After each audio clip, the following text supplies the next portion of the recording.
नमस्कार, स्वागत है आपका। मैं हूं आपके साथ सपना दीपक मद्देशिया। बुलेटिन का आगाज करेंगे। हरियाणा विधानसभा का मॉनसून सत्र चौथे दिन की कार्रवाई के साथ ही अनिश्चितकाल के लिए स्थगित हुआ। सत्र के आखिरी दिन भी पक्ष विपक्ष एक दूसरे पर हमलावर रहे।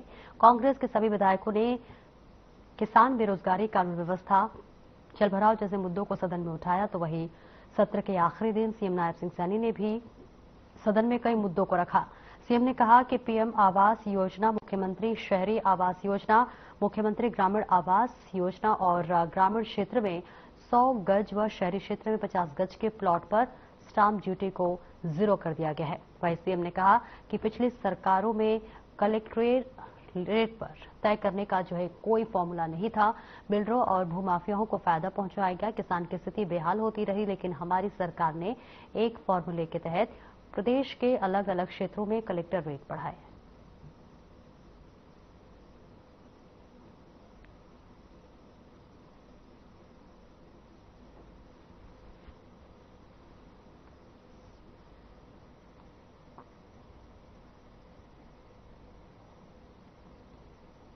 हरियाणा के ऊर्जा परिवहन एवं श्रम मंत्री श्री अनिल विज ने आज हरियाणा विधानसभा में चल रहे मानसून सत्र में वैष्णो देवी, जम्मू के डोडा और हिमाचल प्रदेश के कुल्लू व मनाली तथा अन्य स्थानों में हुए जनमाल के नुकसान के संबंध में एक प्रस्ताव रखा, जिसके तहत हरियाणा विधानसभा के सभी सदस्यों ने खड़े होकर इन क्षेत्रों में हुई आपदाओं में जान गंवाने वाले लोगों की आत्मा की शांति के लिए 2 मिनट का मौन रखा। प्रस्ताव रखने के दौरान श्री विज ने कहा कि गत माता वैष्णो देवी जाने वाले रास्ते पर पहाड़ खिसकने से 30 से ज्यादा लोगों की जान चली गई। इसी प्रकार कुल्लू व मनाली पर्यटन स्थल पर भी काफी ज्यादा जान माल का नुकसान हुआ है। ऐसे ही जम्मू के डोडा में भी बादल फटने में काफी नुकसान हुआ है, जबकि अभी पूरा आंकड़ा नहीं आया है। इसलिए वे चाहते हैं कि जिन लोगों की इन आपदाओं के कारण जाने गई हैं, उनकी शांति के लिए प्रार्थना की जाए।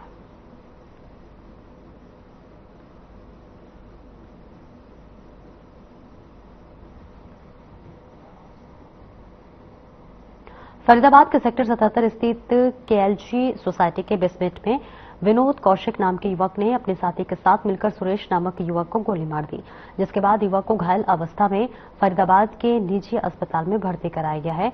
और इसके बाद पीड़ित की शिकायत पर थाना बीपीटीपी क्षेत्र में विनोद कौशिक व उसके अन्य साथी के खिलाफ पुलिस ने मामला दर्ज कर जांच शुरू कर दी है। तो वहीं पुलिस प्रवक्ता यशपाल सिंह ने बताया कि विनोद कौशिक निवासी जुनहेड़ा, जिसकी पत्नी मेघा कौशिक शिकायतकर्ता के दोस्त नरेश व उसकी पत्नी के साथ उत्तराखंड घूमने गई हुई थी। इसके बाद जब वो उत्तराखंड से वापस लौटी तो शिकायतकर्ता सुरेश व अन्य सेक्टर 77 स्थित केएलजी सोसाइटी के बेसमेंट में गाड़ी खड़ी करके सामान उतार रहा था और तभी वहां पर विनोद कौशिक अपने अन्य साथी के साथ आया और सुरेश की गोली मारकर और इसी के साथ साथ मौके से फरार हो गया। इस बीच आपको बता दें कि पुलिस आरोपियों की तलाश में जुटी हुई है। जल्दी आरोपी के खिलाफ उचित कार्रवाई की जाएगी।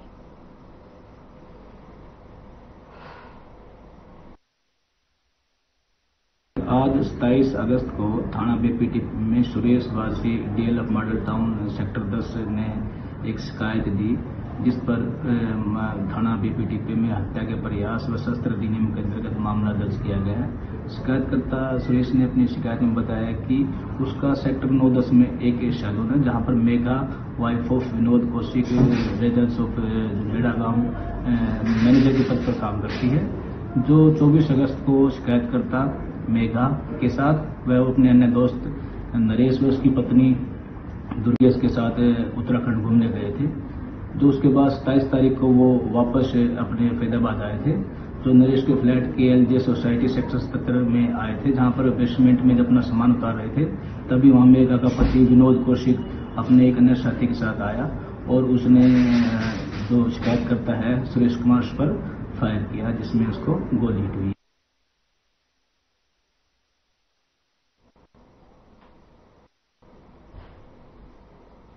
फरीदाबाद में कैबिनेट मंत्री विपुल गोयल ने बैंक्वेट हॉल में इस बार भी 3 दिवसीय भव्य गणपति उत्सव का आयोजन किया गया। कार्यक्रम की शुरुआत भगवान गणपति की शोभा यात्रा से हुई, जिसमें बैंडबाजों और आकर्षक झांकियों के साथ गणपति की मूर्ति की स्थापना की गई। आपको बताते चले कि भारी बारिश के बावजूद श्रद्धालुओं का उत्साह देखने को मिला और महाराष्ट्र से आए कलाकारों ने विशेष प्रस्तुतियां दी।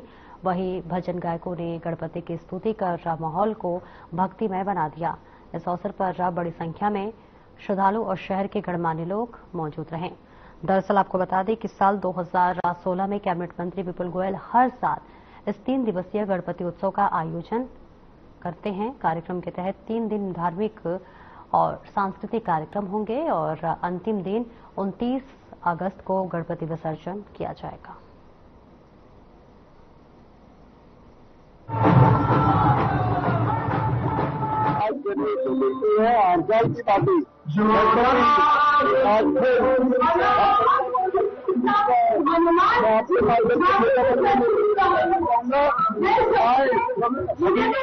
दर्शन करें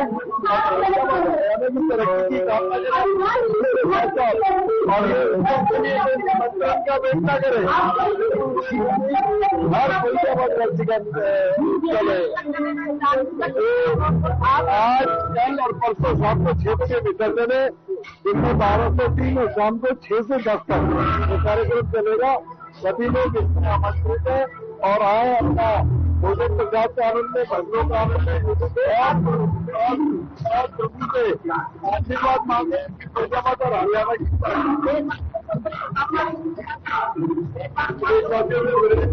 बहुत बहुत शुभकामनाएं।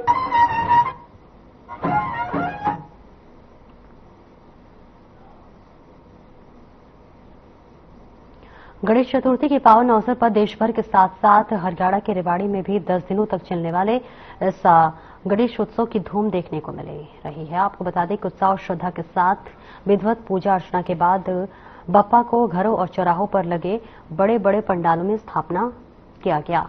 वहीं ढोल नगाड़ों के साथ बप्पा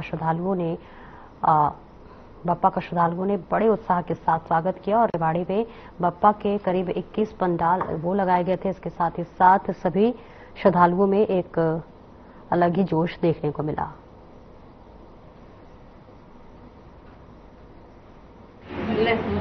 कोई भी मंगल कार्य गणपति जी के बिना पूरा नहीं किया जा सकता, इसलिए कोई भी मंगल कार्य, शुभ कार्य करने से पहले हम गणपति जी की आराधना करते हैं, उन्हें मनाते हैं ताकि हमारा शुभ कार्य जो है वो पूरा हो।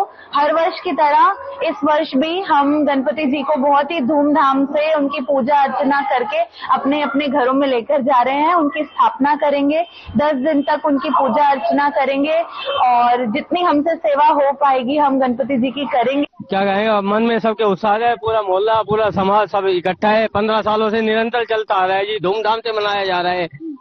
दिन तक ऐसा है जी, रोजाना 10 दिन तक झांकियां निकलती है, भजन कीर्तन होता है, रात को 12 बजे तक झांकियां चलती है, ठीक है। और विसर्जन के दिन, अंतिम दिन भव्य भंडारा होता है मोहल्ला मुक्तिवाड़ा में। इस साल गणेश उत्सव ऐसे ही धूमधाम से मनाया जाता है। हर साल की तरह हम इस साल भी गणपति बप्पा की स्थापना कर रहे हैं और धूमधाम से उसको लेके जा रहे हैं और बहुत ही मजा आ रहा है, बहुत ही आनंद आ रहा है, बहुत ही संतुष्टि मिलती है, पूरा मतलब पीस एक मिलता है, अच्छे से बिल्कुल शांति लगती है। बिल्कुल गणपति बप्पा की स्थापना करने के लिए हमें बहुत शांति और चाहिए, जो कि गणपति बप्पा के घर में आने से घर में संतुष्टि, सुख, शांति बनती रहती है। ये कम से कम 40 साल पहले से यहाँ महाराष्ट्र वालों ने स्थापना चालू करी थी।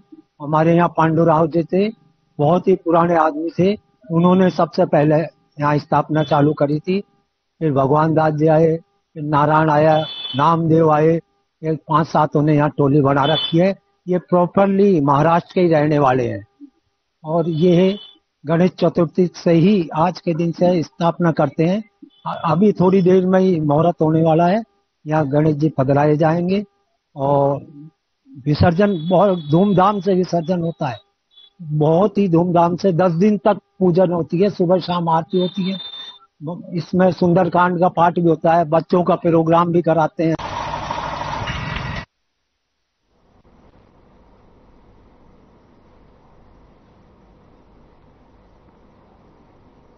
और इनेलो के राष्ट्रीय अध्यक्ष अभय चौटाला रतिया पहुंचे, जहां उन्होंने कार्यकर्ताओं को 25 सितंबर को रोहतक में ताऊ देवीलाल के जन्म दिवस पर होने वाली रैली का निमंत्रण दिया और सभी कार्यकर्ताओं से रैली में बढ़ चढ़कर पहुंचने का आह्वान किया।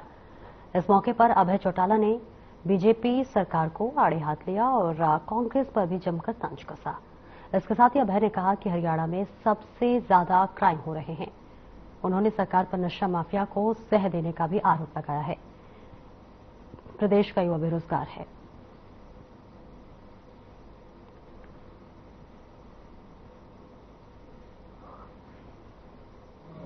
पच्चीस तारीख को जो साहब का जन्मदिन है जी।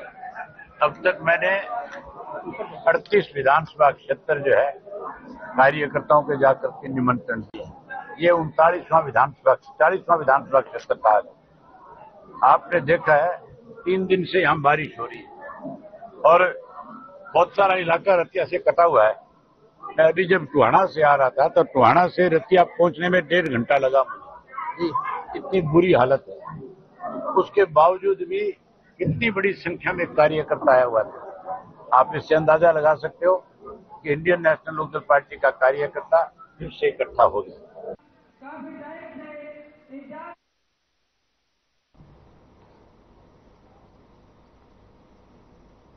और कांग्रेस के हिसार जिला अध्यक्ष ब्रजलाल बहरबलपोरिया ने जो है नानौद में पुराना रोड पर कांग्रेस कार्यकर्ताओं की बैठक में कार्यकर्ताओं को संबोधित करते हुए कहा कि बीजेपी वोट चोरी की सरकार है, इनकी पोल खुल चुकी है। राहुल गांधी बिहार में लोगों को आगाह करने का काम कर रहे हैं। अब देश की जनता वोट चोरी की सरकार नहीं बनने देगी।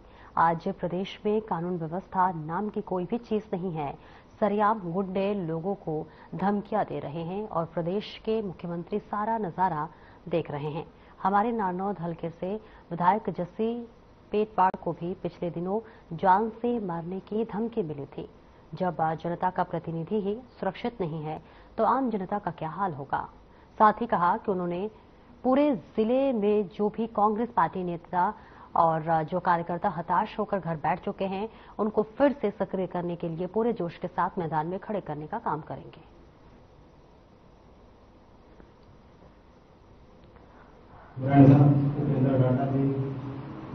इलेक्शन के दौरान तो बैन करते हैं, फिर उनको फेंक दिया जाता है। वो अपने आप को ठगा सा महसूस करता है। उस कार्यकर्ता तक जाएंगे जो आज तक कभी किसी उपेक्षा होती रही है। सब साथियों को हम इकट्ठा करके साथ करके चलेंगे।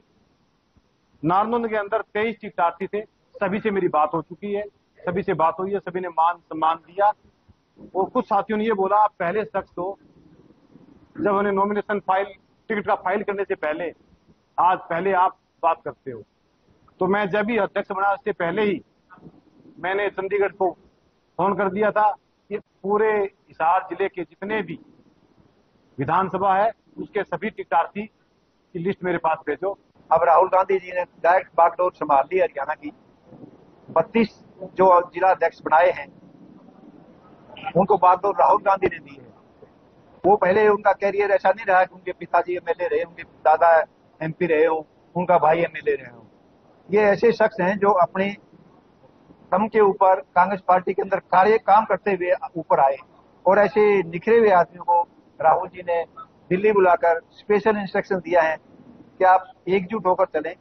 और जो विघटनकारी शक्ति हैं, जो बीजेपी वाले हैं, जिन्होंने देश को बांट रखा है, हर लेवल पर पटा हुआ है, बेरोजगारी के अंदर, भ्रष्टाचार के अंदर।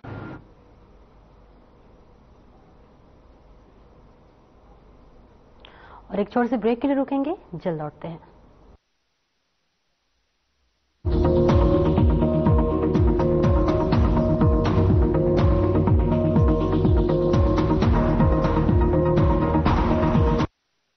क्या आप दुबले पतले कमजोर हैं, आपकी सेहत नहीं बनती, भूख कम लगती है, वजन नहीं बढ़ता?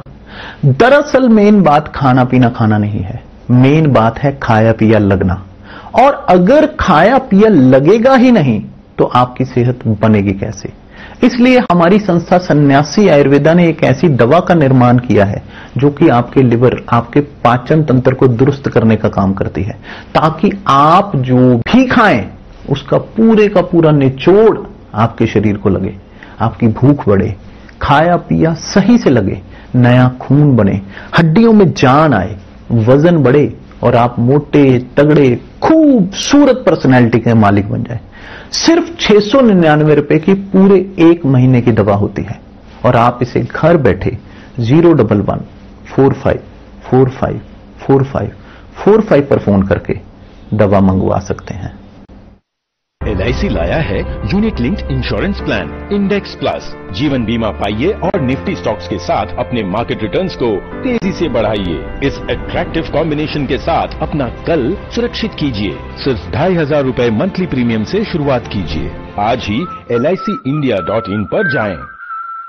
आधी आबादी को पूरा अधिकार देने के अभियान में साथी और सहयोगी की भूमिका में है डबल इंजन सरकार। यशस्वी प्रधानमंत्री नरेंद्र मोदी के मार्गदर्शन एवं मुख्यमंत्री योगी आदित्यनाथ के प्रयासों ने उत्तर प्रदेश की नारी का किरदार कैसे बदला, इसका दर्पण है मिशन उन्नति। इसके अंतर्गत एक सूचकांक विकसित किया गया है जिससे सरकारी प्रयासों से हो रहे महिला सशक्तिकरण को मापा जा सकता है। महिला आर्थिक सशक्तिकरण सूचकांक WEE इंडेक्स के अनुसार उत्तर प्रदेश ने पिछले 8 वर्षों में महिला श्रम बल में हर वर्ष वृद्धि दर्ज की।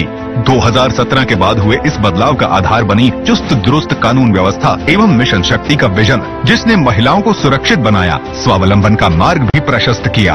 व्यवसाय, तकनीक एवं अन्य क्षेत्रों में महिलाओं के कौशल विकास और प्रशिक्षण से सरकारी नौकरियों में महिलाओं की संख्या में लगातार वृद्धि हुई।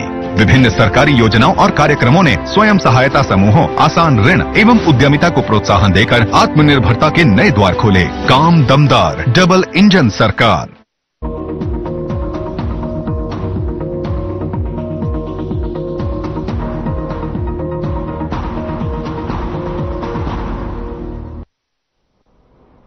और ब्रेक के बाद एक बार फिर से स्वागत है आपका। खबरों में आगे बढ़ेंगे। जुलाना क्षेत्र के करेला गांव में बैंक का लोन न भरने पर बैंक ने मकान को ताला लगा दिया। कंपनी के मैनेजर राहुल ने बताया कि गांव करेला में जुनेजा पत्नी साहिल ने हमारी India central finance company Hisar से करीब 7,43,000 हाउस लोन लिया हुआ था। जो जुनेजा ने हाउस लोन की किस्तें न भरने पर ड्यूटी मजिस्ट्रेट शालिनी लाटर, तहसीलदार राजेंद्र, अतिरिक्त तहसीलदार जुलाना की देखरेख में सेंट्रल फाइनेंस कंपनी के कर्मचारियों ने मकान पर कब्जा कार्रवाई करके मकान को सील किया है। पहले भी कब्जा कार्रवाई के दौरान जनता सरकार मोर्चा व्याप्तियों ने अगुवाई करके कब्जा कार्रवाई में दखल डाला गया था, जिसके चलते आज पुलिस प्रशासन और ड्यूटी मजिस्ट्रेट की मौजूदगी में कंपनी द्वारा मकान पर कब्जा लिया गया है।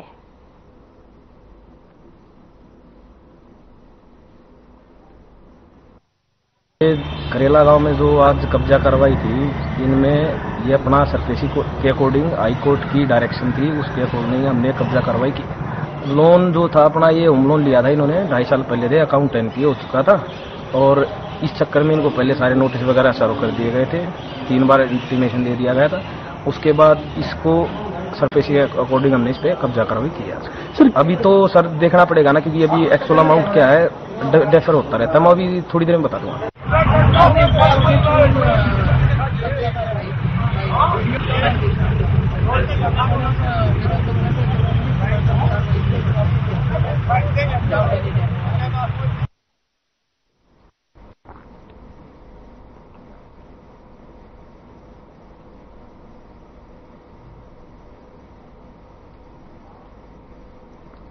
कुरुक्षेत्र के उपायुक्त विश्राम कुमार मीणा कुरुक्षेत्र को स्वच्छ बनाने के लिए जीरो टॉलरेंस पॉलिसी को लेकर सक्रिय हैं। ऐसे में कहा कि शहर को स्वच्छ बनाने के लिए सभी एक मिशन को लेकर आगे बढ़ेंगे। इस मिशन के साथ शहर के हर व्यक्ति, हर संस्थान को साथ जोड़ा जाएगा। इसके लिए सबसे पहले लोगों की मानसिकता में बदलाव लाकर स्वच्छता और अभियान को एक जन आंदोलन बनाया जाएगा। तो वही उपायुक्त विश्राम कुमार मीणा बुधवार को लघु सचिवालय के सभागार में जिला नगर आयुक्त प्रशासन के तत्वाधान में स्वच्छता अभियान को लेकर अधिकारियों को कुछ आवश्यक दिशा निर्देश दे रहे थे। इससे पहले उपायुक्त विश्राम कुमार मीणा ने सभी अधिकारियों को स्वच्छता की शपथ दिलवाई कि अपने अपने कार्यालयों, घरों व आसपास के क्षेत्र को स्वच्छ बनाएंगे और लोगों को स्वच्छता के प्रति प्रेरित करेंगे।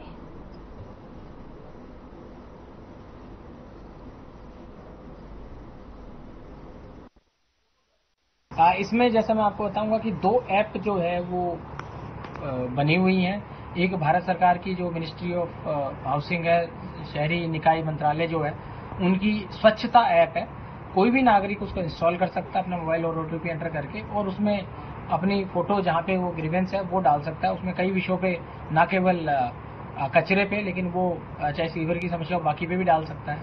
और दूसरी है ई समाधान जो ऐप है, वो हमारे जो हरियाणा शहरी निकाय विभाग है उनकी ऐप है, दोनों ऐप में से कोई से पे भी वो डाल सकता है। साथ ही हमारे जो अधिकारियों की ड्यूटी है, जो नियर बाय अधिकारी है, उसको भी वो डाल सकते हैं।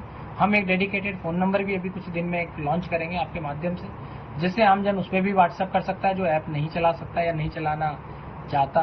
तो ये एक प्रक्रिया रहेगी। अभी हमारा इस हफ्ते में जो म्युनिसिपल काउंसिल है वो अपनी मशीनरी को, अपना जो रिस्पॉन्स सिस्टम है उसको सुधारने की वो प्रक्रिया में काम कर रहे हैं। आगे बढ़ेंगे। रतिया में घग्गर के बढ़ते जलस्तर ने लोगों की परेशानी बढ़ा दी है। आपको बता दें कि रतिया और आसपास के इलाकों से होकर गुजर रही घग्गर का जलस्तर लगातार बढ़ रहा है। लोगों ने बाढ़ प्रबंधों को लेकर भी सवाल उठाए हैं। उनका कहना है कि इसके लिए फिलहाल कोई प्रबंध नजर नहीं आ रहा है। किसानों को डर है कि अगर घग्गर का जलस्तर और बढ़ा तो पंजाब जैसी स्थिति ना बन जाए। लोग पहले ही 2023 में घग्गर में आई बाढ़ को झेल चुके हैं।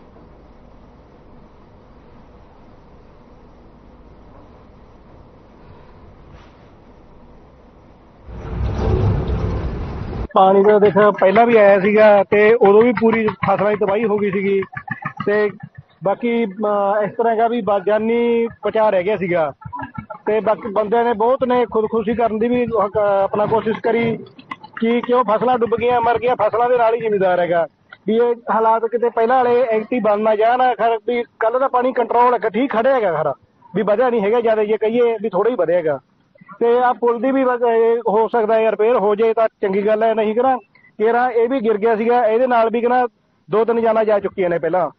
ਪਿਛਲੇ ਸਾਲ 2 ਸਾਲ ਪਹਿਲਾਂ ਬਾੜ ਆਈ ਸੀ। ਬਾੜ ਤੋਂ ਬਾਅਦ ਜਿਵੇਂ ਕਿ ਬਾਈਪਾਸ ਰਤੀਆ ਦਾ ਇੱਕ ਲਾਈਫਲਾਈਨ ਮੰਨਿਆ ਜਾਂਦਾ, ਉਹਦੇ ਕੋਈ ਰਿਪੇਅਰ ਨਹੀਂ ਕੀਤੀ ਗਈ, ਜੋ ਕਿ ਚੌੜਾ ਹੋਣਾ ਚਾਹੀਦਾ, 4-5 ਫੁੱਟ ਉੱਚਾ ਵੀ ਹੋਣਾ ਚਾਹੀਦਾ ਸੀ, ਜਿਹਦੇ ਨਾਲ ਕੋਈ ਸ਼ਹਿਰ ਨੂੰ ਸੁਰੱਖਿਆ ਵਿਵਸਥਾ ਪੁਖਤਾ ਹੋ ਸਕਦੀ ਸੀ। ਉਹ ਜਿਵੇਂ ਕਿ ਪਿੱਛੇ ਬਰਸਾਤ ਹੋ ਰਹੀ ਹੈ, ਉਹਦੇ ਵਜ੍ਹਾ ਨਾਲ ਚਿੰਤਾਵਾਂ ਵੱਧਦੀਆਂ ਨੇ, ਲੋਕ ਪਰੇਸ਼ਾਨ ਨੇ, ਬਾਰ-ਬਾਰ ਲੋਕ ਦੇਖਣ ਆ ਰਹੇ ਨੇ। ਤਾਂ ਜਿਵੇਂ ਕਿ ਪੰਜਾਬ ਦੇ ਵਿੱਚ ਲਾ ਲਓ, ਸਤਲੁਜ ਦੀ ਗੱਲ ਲੈ ਲਈਏ, ਰਾਵੀ ਦੀ ਲੈ ਲਈਏ ਗੱਲ, ਬਿਆਸ ਦੀ ਗੱਲ ਲੈ ਲਈਏ, ਉੱਥੇ ਲੋਕਾਂ ਨੂੰ ਭਾਰੀ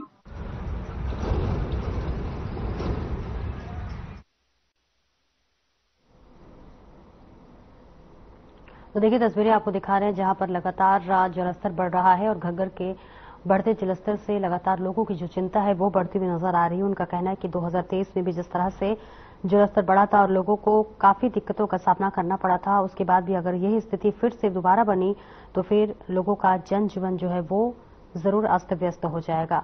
जिसके बाद से लगातार प्रशासन से गुहार लगाई जा रही है कि समस्या का समाधान जल्द से जल्द किया जाए, क्योंकि इससे पहले भी इस तरह के जलस्तर से बढ़ती त्रासदी को लोग झेल चुके हैं और फिर ऐसी स्थिति दोबारा न देखने को मिले तो लगातार इसके लिए उनकी चिंता इस वक्त बढ़ती हुई नजर आ रही है। तस्वीरें आपको रतिया से दिखा रहे हैं जहां लगातार लोगों में एक तरह से कहें तो रोष भी जाहिर करते हुए नजर आ रहे हैं और उनकी शिकायत है कि हर साल ऐसे ही दिक्कतें होती हैं लेकिन इसको ठीक नहीं कराई जाती, जिस वजह से लगातार लोगों की जो चिंता है वो बढ़ती हुई नजर आ रही है और लोगों ने बाढ़ प्रबंधन पर भी सवाल उठाए हैं। फिलहाल इस बुलेटिन में इतना ही। नमस्कार।